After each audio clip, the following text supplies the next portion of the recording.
Bem, depois da extravagância lisérgica, trash e roqueira de Rock Horror Picture Show, vamos por uma coisa mais calma, né? Vamos para a Alemanha, ou para a Itália. Estou falando de Morte em Veneza, esse grande clássico do cinema mundial, que é baseado num livro alemão, embora seja um filme italiano, né? Então vamos lá. O escritor alemão Thomas Mann escreveu, lançou e publicou o livro, a novela, né, que é um livro pequeno até, A Morte em Veneza, no ano de 1912. Quase 60 anos depois, em 71, o diretor italiano Luchino Visconti adapta a obra e faz uma grande obra-prima do cinema italiano.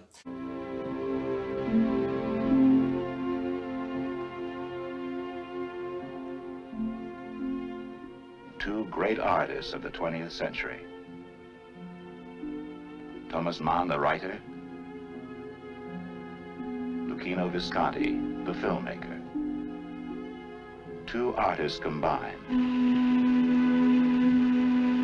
to tell the story of an artist.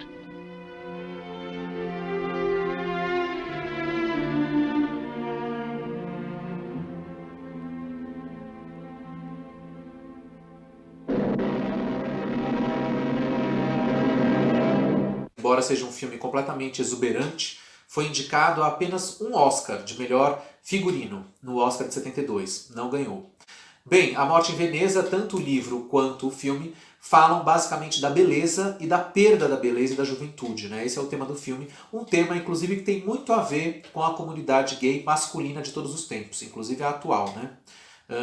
Exatamente, essa questão da perda da juventude, da perda da beleza e, consequentemente, a busca de um corpo perfeito, de um rosto perfeito, né, de uma estética perfeita, que sempre foi uma obsessão para grande parte dos gays masculinos. O protagonista é um personagem que já está envelhecendo, que está entrando, nem é tão velho assim, mas está entrando, digamos, na casa dos 50 anos e que se vê, de repente, perdendo essa juventude e passa então a projetar essa busca dele de querer trazer a juventude de volta na figura de um adolescente que ele encontra em Veneza. Dirk Bogarde is Aschenbach, the artist at the climax of his career, composer, conductor, maker of great music, suddenly alone. We once had one of those in my father's house. The aperture through which the sound runs is so tiny that at first it seems as if the level in the upper glass never changed. No filme, o personagem é interpretado pelo Dirk Bogarde, grande ator inglês, e justamente ele se apaixona então platonicamente pelo personagem Tadzio, um garoto de 15 anos que está veraneando em Veneza com a sua família aristocrática.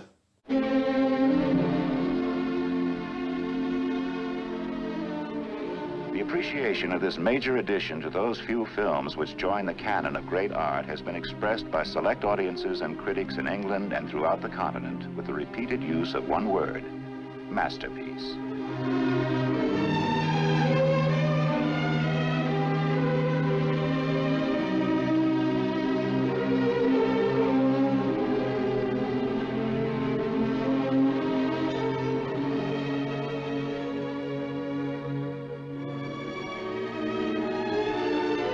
Para quem leu o livro A Morte em Veneza, a descrição de Tadzio é tão incrível, né? Mas é que fica difícil não imaginar outra cara para o Tadzio que não esta, né? Depois que a gente viu o filme, no meu caso, eu só fui ler o livro muito tempo depois que eu já tinha visto o filme. Então é claro que a partir do momento que o autor começa a descrever o Tadzio, eu estou sempre imaginando a figura do ator sueco Björn Andersen, esse rapaz que tinha apenas 15 anos quando fez o filme Morte em Veneza, e hoje, aos 65 anos, ele chocou algumas pessoas agora, né, nos últimos tempos, ao aparecer bastante envelhecido no filme Midsommar, de 2019. Apesar de ele ter apenas 65 anos, no filme ele está caracterizado de uma maneira muito mais envelhecida, né? Parece que o personagem tem 80 anos, né? Enfim. Então algumas pessoas ficaram chocadas ao descobrir que aquele ator, né, aquele velho do filme, foi um dia esse rapaz tão irresistível que está aí. Não deixa de ser interessante esse tema que a gente falou da perda da beleza e do envelhecimento, que é, é o caminho de todos nós, e isso ter acontecido também, né, de repente a gente vê isso estampado no próprio ator que interpretou esse ideal de beleza perfeita, que é o Tadzio.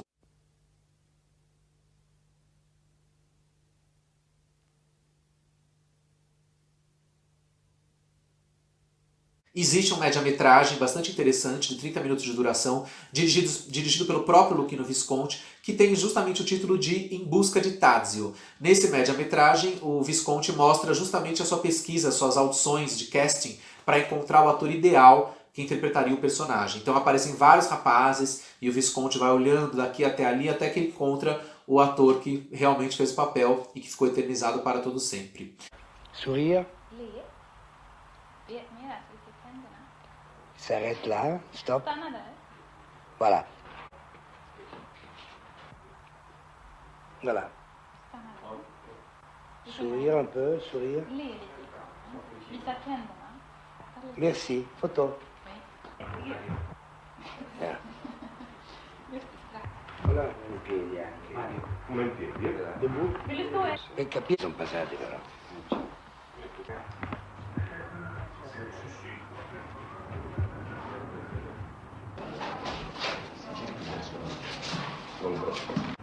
Dino, Dino numero. You speak English? Yes, Oh, well. so much.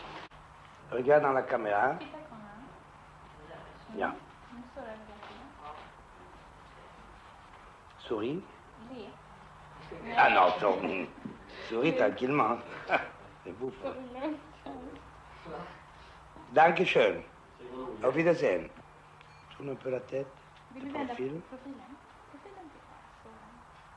Talar du engelska eller franska? Lei desidera ragazzi finlandesi nella sua film. Non voglio un finlandese, voglio un ragazzo biondo con gli occhi azzurri chiari. E per trovare un ragazzo così sono venuto a Stoccolma, a Helsinki, poi vado a Varsavia, poi a Monaco di Baviera, poi cerco là dove le razze sono bionde e con gli occhi chiari. Secondo me va bene. Avrà dei problemi di lingua con questa No, ma il storia? personaggio non parla molto, parla la sua lingua, che nel racconto è polacco, ma che potrebbe anche essere finlandese o svedese. Non ha importanza, l'importante è che parli una lingua incomprensibile per gli altri, capisce? Come nel racconto di Manson. Vill du gå runt i en cirkel i röret? Come alto, ammazza. Bello, di lui d'enlever son Vill du foulard. dra av dig på överkroppen? Eller vill du dra av dig på överkroppen? Visa i halvnaken. Devo guardare dans la caméra aussi. Och så titta i kameran och le lite också. Molto bello, proprio Très, greco. très beau. Promenera runt lite. Ja, det var inte Arreta un primo piano, molto vicino. Vänd dig mot kameran. Sì, molto vicino, di 3/4, non proprio di faccia.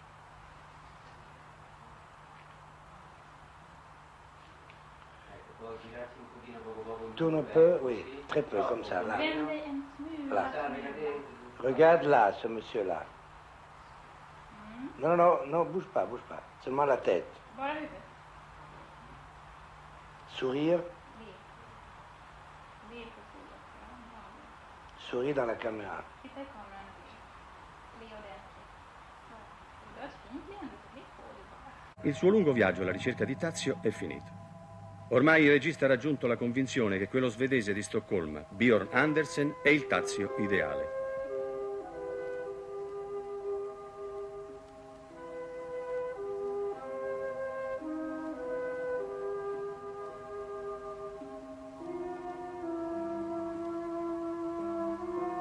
A música que foi utilizada no filme, que vem a ser a música do compositor austríaco Gustav Mahler, né? Toda a trilha de Morte em Veneza é baseada em trechos e sinfonias do Mahler.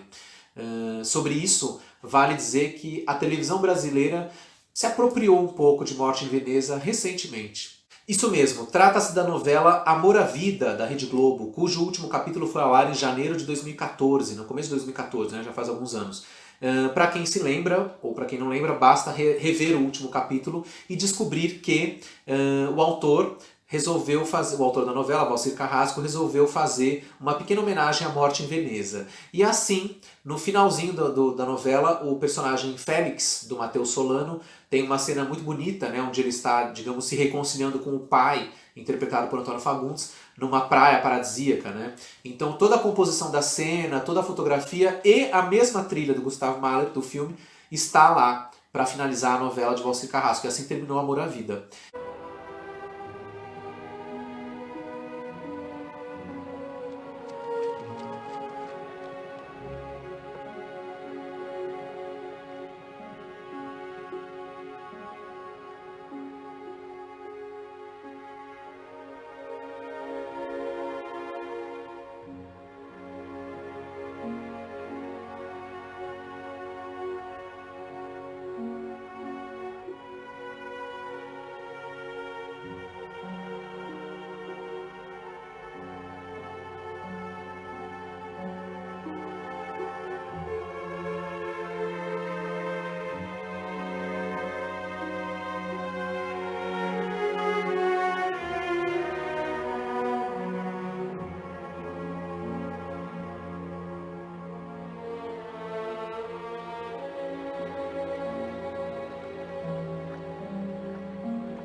Quanto à minha primeira relação com Morte em Veneza, com o filme, aconteceu em 1994, mais ou menos nessa época eu já tinha 18 para 19 anos, e me deparei com a fita de vídeo que o filme tinha sido lançado pela Warner também, dentro de uma coleção Warner Classics, né, que eram umas fitas de vídeo que a capa era uma coisa meio prata, meio acinzentada, com vários clássicos, né, e assim Morte em Veneza tinha sido lançado nessa coleção em 89, mas eu só fui ver o filme pela primeira vez em vídeo, aluguei, por aí, em 94 mais ou menos. Foi um grande impacto, né? Foi um filme que me impressionou, me encantou, embora eu tenha me apaixonado muito mais pelo filme conforme os anos foram passando, né? Conforme eu fui revendo o filme em diversas reprises e outras sessões, eu fui me apaixonando cada vez mais pelo filme. Vale dizer que Morte em Veneza, assim como Satyricon, é um filme que tem que ser visto no cinema, numa tela quanto mais gigante melhor. Eu tive essa chance algumas vezes, assisti o filme no Centro Cultural São Paulo e no Sinusp, em retrospectivas que foram feitas sobre o Visconti no começo dos anos 2000, e em 2018 o Cinesesc aqui em São Paulo fez também uma brilhante retrospectiva completa do Visconti, e foi realmente uma apoteose, a disputadíssima sessão lotada de Morte em Veneza no Cinesesc. Grandes tempos, né? Esperamos que após a pandemia a gente volte a ter cinemas e volte a ter sessões lotadas de obras-primas como Morte em Veneza. David Denby of New York Magazine calls it rambunctious, juicy, richly entertaining. My Beautiful Laundrette is a work of substance. My Beautiful Laundrette, an Orion Classics release. Continuamos na Europa. Vamos para a Inglaterra. Em 1994 surgiu no Brasil o canal a cabo Eurochannel, ainda ligado à TVA, TV Abril, né? Era o começo da TV fechada no Brasil, em 94. Eu tinha então 19 anos e me deparei de repente nesse canal com o filme Minha Adorável Lavanderia, My Beautiful Laundrette, de 85, do diretor inglês Stephen Frears. Um filme do qual eu também já tinha ouvido falar bastante, mas nunca tinha conseguido ver. Então no Eurochannel eu comecei a assistir Minha Adorável Lavanderia, e esse canal nessa época, 94, 95, 96, reprisava muito esse filme, então eu vi várias vezes esse filme no canal. Depois, posteriormente, revi em DVD inclusive, que é essa cópia que a gente tem aqui. Cheguei a ver no cinema também, numa sessão especial que aconteceu no Memorial da América Latina, aqui em São Paulo, há uns 7, 8 anos. E eu acho um grande filme, né? Um filme atualíssimo, um filme de 85, que concorreu no Oscar de 87, concorreu ao Oscar de melhor roteiro original. E é um filme que 35 anos depois continua atualíssimo, pois ele discute desigualdade social, ideologias versus capitalismo, a hierarquia social, preconceito racial, preconceito étnico, a questão LGBT, né, o enrustimento, a tradicional família, pressões familiares, conservadorismo, luta de classes, proletariado versus burgueses, elitistas, empresários, ou seja, o filme está atualíssimo. Eu revi o filme agora, inclusive nesse período de quarentena, e ele está intacto, parece feito agora. Like me friends. Bring us in. I will. Only you have to know how to squeeze the tits of the sister. Okay. I'll charge you basic rent. Above that, you keep. Jack Kroll of Newsweek calls My Beautiful Laundrette a sharp, sophisticated, funny, sexy, compassionate picture. A delightful surprise in every way. Oh, one thing more. Try and fix him up with a nice girl. I'm not sure his penis is in full working order. À frente de todas essas tramas e subtramas de contexto social e político na Inglaterra dos anos 80, a gente tem a espinha dorsal, que é o romance entre os dois garotos, os dois rapazes, os personagens principais. O Omar, que é um paquistanês que mora na Inglaterra com sua família, é interpretado pelo Gordon Vernick, um ator inglês que tinha então 23 anos, é o primeiro filme dele, e depois disso ele teve uma carreira até prolífica, mas não fez nenhum outro grande sucesso, né? O maior sucesso dele continua sendo Minha Adorável Lavanderia. E fazendo par com ele, né, o namorado é o personagem do punk, o jovem punk inglês, interpretado por ninguém menos que Daniel Day-Lewis, em um dos seus primeiros filmes também. Bom, o tempo mostrou do que Daniel Day-Lewis era capaz. Basta dizer que hoje, 35 anos depois desse filme, onde ele já tem uma atuação bastante interessante, Daniel Day-Lewis é o grande recordista do Oscar de melhor ator, né? O Oscar masculino para melhor ator. Ele é o único que recebeu 3 Oscars de melhor ator na categoria principal. Além dele, na verdade, emparelhado está o Walter Brennan, que ganhou 3 Oscars de ator coadjuvante, e o Jack Nicholson, no meio dos dois, que ganhou 2 Oscars de melhor ator e 1 de coadjuvante. Of astounding competence and strength of body and mind to look after it for me. A partnership of young entrepreneurs. A laundrette as big as the Ritz. Oh, yes. Faced with racial tension. O romance dos dois personagens é muito bonito de ver. É um romance quase adolescente, mesmo porque os personagens eram amigos de adolescência, de infância e adolescência, que se reencontram anos depois, quando o filme começa. Então é um romance muito bonito, que faz a gente torcer. É um filme que, embora tenha todo esse tom político, um tom às vezes quase panfletário, mas de uma maneira brilhante, não deixa de ser um filme muito romântico.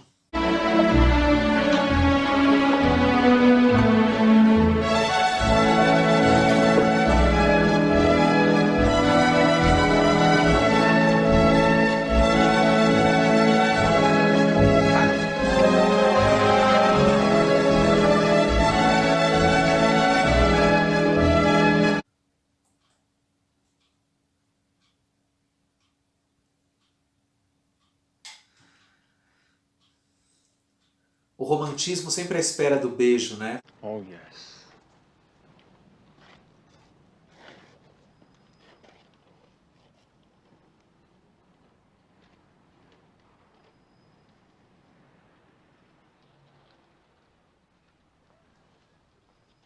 Mas em matéria de diretor assumidamente gay, dentro do cinema pop moderno mundial, ninguém bate Pedro Almodóvar, o espanhol, nascido em 1949 e que tem aí uma carreira brilhante, admirável para todo sempre. E foi mais ou menos nessa época também, 94, 95, 96, que eu me apaixonei definitivamente pelo cinema de Pedro Almodóvar. Na verdade, até essa época eu já tinha visto alguns filmes do Almodóvar em vídeo, em VHS, né? Não tinha visto nenhum filme dele no cinema ainda, tinha visto tudo em vídeo, que eram os filmes Mulheres à Beira de Ataque de Nervos, Atame e De Salto Alto, que eram os filmes mais pops daquele momento, final dos anos 80, começo dos 90, que tinham sido lançados em vídeo no Brasil. Mas foi em 94, 95, 96, também no Eurochannel, esse canal a cabo, que eu me apaixonei perdidamente por 2 filmes do Almodóvar. A Lei do Desejo e Labirinto de Paixões. Labirinto de Passiones. E A Lei do Desejo, está aqui também os DVDs. Na verdade, eu vi esses filmes então pela primeira vez no Eurochannel, que também reprisava muito esses filmes, assim como fazia com Minha Adorável Lavanderia, que eu comentei agora há pouco. E eu fiquei absolutamente encantado, né? Labirinto de Paixões, um filme de Almodóvar de 1982, é o segundo filme do Almodóvar, que tem aquela coisa ainda bem amalucada, né? É uma comédia pastelão, escrachada, totalmente biruta, quase escatológica, né? E bastante pop, né? Daquele comecinho dos 80, a New Wave espanhola, a movida madrilenha, tudo aquilo tá ali, né? De uma maneira explosiva, e aquilo me fascinava muito. Com um pé no trash ainda, né? Afinal é o segundo filme do Almodóvar, né? Nessa primeira fase do Almodóvar ele fazia as grandes comédias amalucadas. Depois ele foi encorpando mais o cinema dele com tintas mais dramáticas, pesadas e melodramáticas. A Lei do Desejo é exatamente um dos filmes de transição disso, né? Mas Labirinto de Paixões era um filme muito divertido, e logo depois daquilo, né, em 94 eu devo ter visto no Eurochannel, Ainda nos anos 90, acho que 97, 98, o filme foi reprisado num cinema de São Paulo, que era o Espaço... não lembro o nome da época, é um cinema, hoje é o Espaço Itaú, né, na Rua Augusta, mas houve um tempo que ele tinha outro nome, acho que era Banco Nacional de Cinema, ou era Espaço Unibanco, enfim. O fato é que Além do Desejo, o Labirinto de Paixões ficou encartado durante um tempo ali em reprise, durante algumas semanas, e foi um grande sucesso, né? As pessoas lotavam o cinema para assistir o filme, um filme que era então um filme que tinha sido feito 15 anos antes, né? Goza más, mírale a él con ojos lúbricos. Mírale, acércate a la broca. Deseas tanto esa broca, sí, trata de lamerla. Trata, sí, te gusta su sabor. Muy bien, estás cogiendo la broca, ¿verdad, Pablo? Perfecto. Sí, muy bien. Bueno, córrete un poquito. Sí, ahora hazle del desayuno. Sí. Tú, putón, cuidado con mi novio, ¿eh? Na verdade, se o meu top 5 de Almodóvar hoje, se eu fosse escolher os meus 5 Almodóvares preferidos, seriam Má Educação, A Lei do Desejo, Tudo Sobre Minha Mãe, Labirinto de Paixões e A Pele que Habito. Então, esses os filmes do Almodóvar aos quais eu estou sempre me reportando e voltando. Portanto, A Lei do Desejo e Labirinto de Paixões permanecem como talvez os filmes que me despertaram de vez a paixão por Almodóvar. Vito Pence proporciona al pene consistencia y dureza durante largo tiempo, muy indicado para hombres maduros, impotentes e inapetentes. Oh, pásame el lipstick, querida. Naquela época, eu que estava começando a fazer minhas primeiras experiências como cineasta, meus primeiros curtas amadores, eu fiquei fascinado, de repente, ao descobrir a figura do Almodóvar e perceber a liberdade que ele tinha de, por exemplo, não só dirigir os filmes, como atuar, cantar nos filmes, né? Quer dizer, em Labirinto de Paixões ele aparece fazendo uma performance, né? Atuando e cantando numa das cenas mais emblemáticas do filme.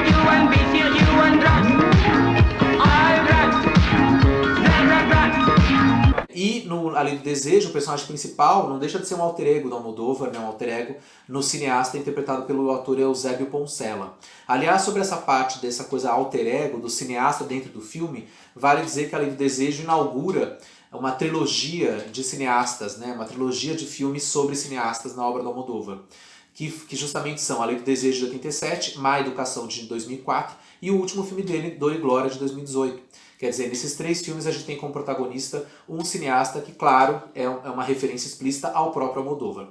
E eu, como cineasta que sou, me identifico com esses cineastas desses filmes, né? E me atrevo a dizer que me sinto ligado a esses personagens. Resta saber se eu um dia ficarei como Antônio Bandeiras em Dor e Glória.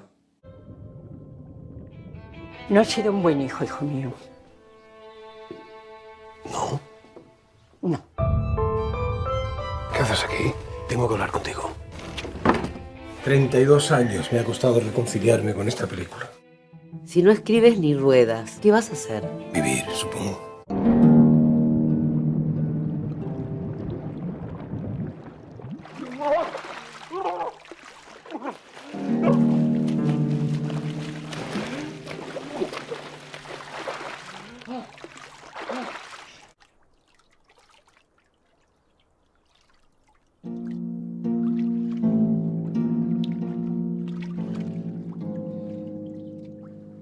¿Qué tal está el agua?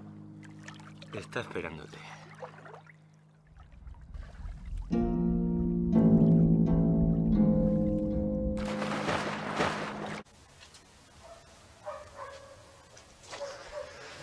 ¿Qué hiciste anoche? ¿Por qué quieres que tu madre mienta y diga que te quedaste aquí?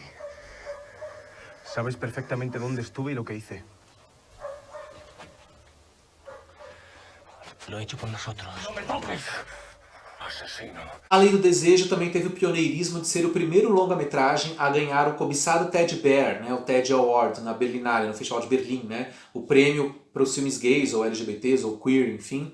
Esse prêmio do Festival de Berlim foi instituído pela primeira vez em 1987. E o filme que ganhou, o longa-metragem que ganhou no primeiro ano, foi A Lei do Desejo, de Almodóvar. E para terminar este deslumbrante Top 10, chegamos ao último filme da lista. Vamos novamente para os Estados Unidos com mais um diretor americano, mais um diretor gay assumido, que é Todd Haynes, um dos diretores também que eu gosto muito, cujo trabalho eu acompanho bastante. Embora eu acho que Todd Haynes, que é um grande diretor, dificilmente vai conseguir superar a obra-prima que ele realizou em seu terceiro longa-metragem, que é Velvet Goldmine.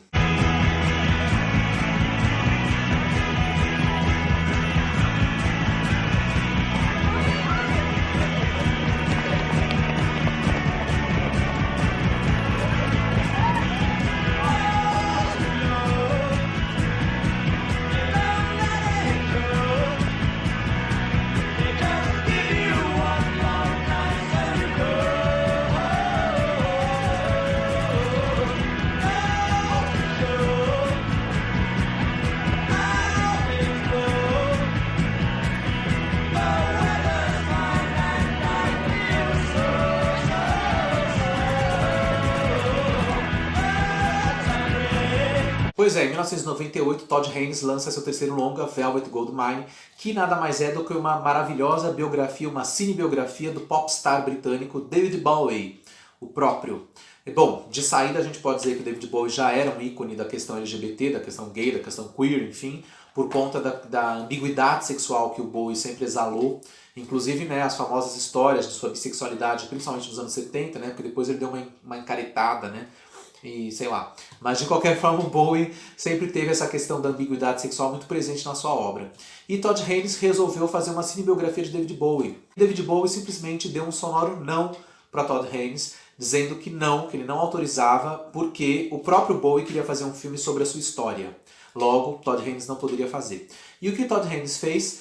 Disfarçou a biografia. Ou seja, o projeto continuou, porém ele não podia usar os nomes verdadeiros e nem as músicas do personagem principal.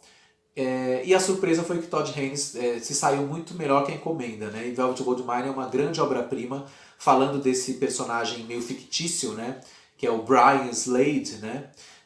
Mas obviamente todo mundo sabe que estamos falando de Bowie, né? I came down like water for the age of so long.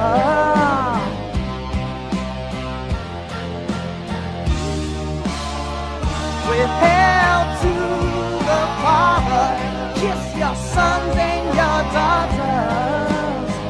Goodbye, goodbye. Steam steady roller, lady tongue controller. Esse filme de 98 desembarcou no Brasil pela primeira vez no final de 1999, numa única e disputadíssima sessão dentro da Mostra Internacional de Cinema de São Paulo, uma sessão sem legendas, inclusive. Eu estava lá e posso dizer que o impacto foi impressionante. No ano seguinte, em 2000, o filme estreou nos cinemas brasileiros, pelo menos aqui em São Paulo. Eu cheguei a rever o filme em cinemas e depois muitas outras sessões em VHS e DVDs e, enfim... It doesn't really matter much what a man does with his life. What matters is the legend that grows up around him. Brian Slade was the wildest rock star to come out of London. The biggest thing since sliced Beatles. But that wasn't enough. We set out to change the world.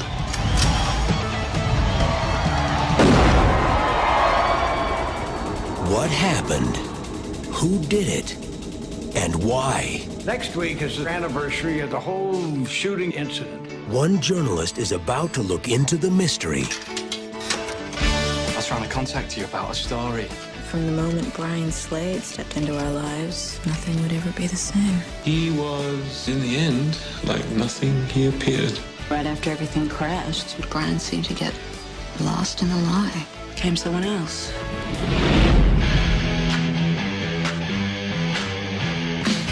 Miramax Films invites you to throw away your expectations and take a magical trip back to the 70s.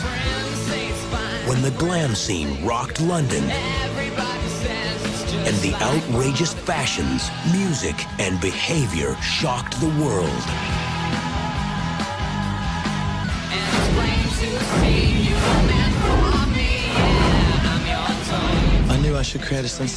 E ao narrar a história desse seu protagonista fictício, que é o Brian Slade, o Todd Haynes acaba fazendo um grande retrato dessa sexualidade libertária e ambígua, né, da bissexualidade que estava vicejando nos bastidores do glam rock, do glitter rock dos anos 70, principalmente nas bandas inglesas, mas também aconteceu isso nas bandas americanas de rock da época. Enfim, uma época brilhante, os anos 70, né, talvez a última época de liberdade sexual, antes do advento da AIDS, no início dos anos 80. E, enfim, uma época onde os adolescentes estavam se descobrindo, onde era moda ser bissexual. E é exatamente isso que o filme vai mostrar, né?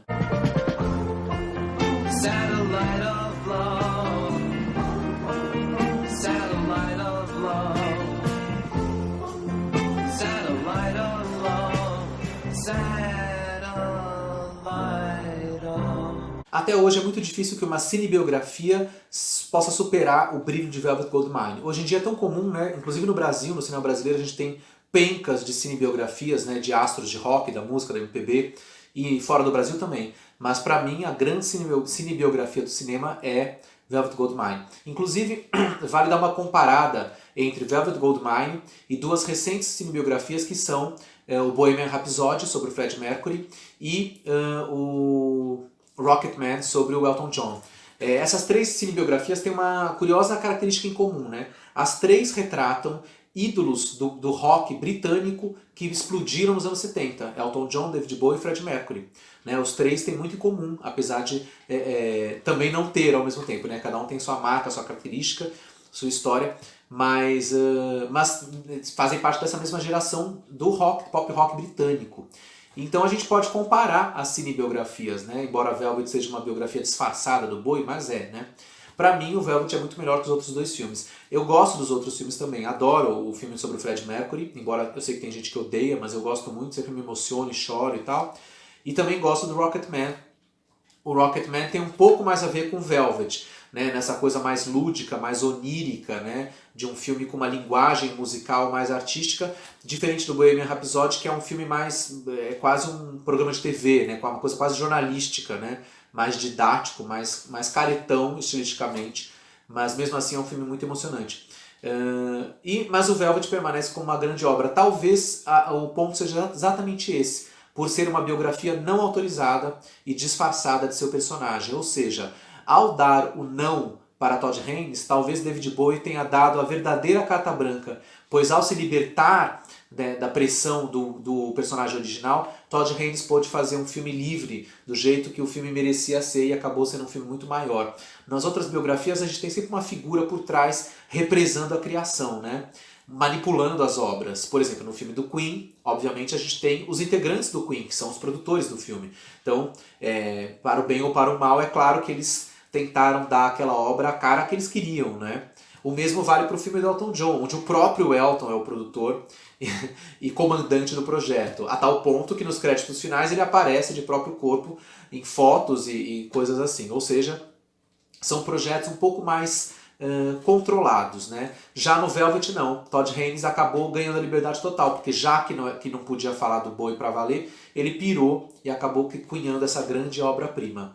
Talvez o Bowie nunca imaginasse, né, que ao censurar Todd Haynes ele fosse dar a verdadeira liberdade para esse diretor. Ou talvez Bowie imaginasse sim, e essa tenha sido a sua grande cartada de camaleão.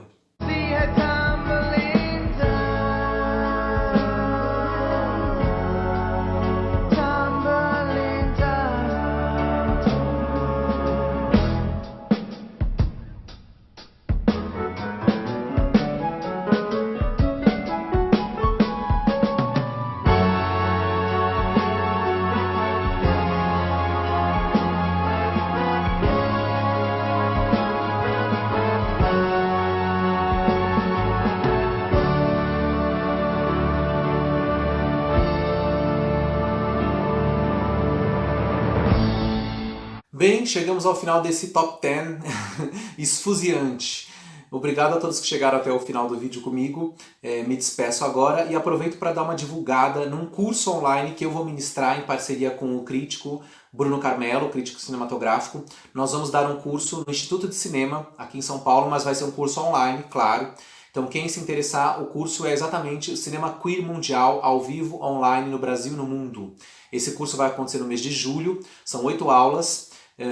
Algumas aulas são ministradas por mim, outras pelo Bruno Carmelo, e quem se interessar pode entrar no site da escola que está aqui, institutodecinema.com.br, e procurar esse curso e fazer sua inscrição. Estaremos lá em julho para dar esse curso, que vai falar um pouco de tudo isso também, mas não só dos filmes LGBTs mundiais, como eu fiz aqui, mas também dos brasileiros.